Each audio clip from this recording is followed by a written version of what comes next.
নমস্কার বন্ধুরা, আজ আবার নিয়ে এসেছি একটা রেসিপি। করবো হলো এই যে গাটি কচু দিয়ে। গাটি কচুটাকে আমি সেদ্ধ করে নিয়েছি।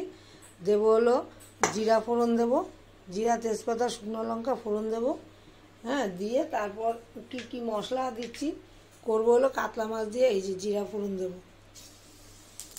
জিরা ফোড়ন দিয়ে দিলাম আর শুকনো লঙ্কা দেবো ফোড়ন, এই যে শুকনো লঙ্কা দিয়ে দেবো হলো তেজপাতা দিয়ে মশলাটাকে কষিয়ে, যেহেতু আমার গাটি কচুটা সেদ্ধ করা আছে, এই যে সেদ্ধ করা আছে কেটে নিয়েছি, এই জন্য মশলাটা কষিয়ে তারপর কচুটা দেবো। এই শুধু কাঁচা লঙ্কা আর গুঁড়ো মশলা দিয়ে, কোনো বাটাবাটি ঝামেলা নেই, এগুলি দিয়ে করব। আর মাছ আমার অল্পই ছিল, মাছটা ভেজে রেখেছি।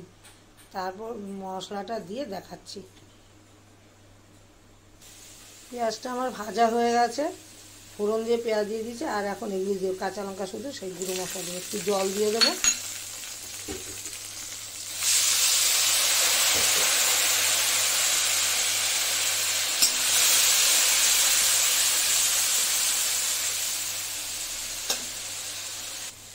মশলাটা আমার কষানো হয়ে গেছে, এবার গাটি কচুগুলো, এই যে গাটি কচুগুলো দিয়ে দেবো।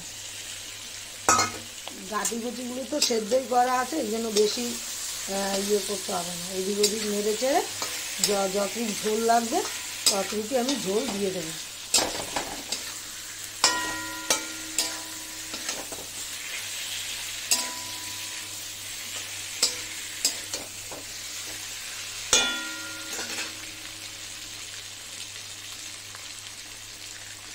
এবার জল দিয়ে দেবো।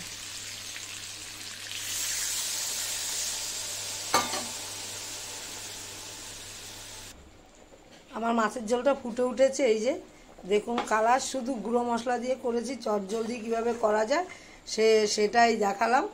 আর হলো এই যে মাছ ভাজাটা দিয়ে দিলাম, মাছ ভাজা দিয়ে দিয়েছি। এবার দিয়ে দেবো হলো ধনে পাতা দেবো, নামানোর আগে ধনে পাতা দেবো। দিয়ে আমার মাছের ঝোলটা হয়ে গেছে, গাটি কচু দিয়ে কাতলা মাছের ঝোল।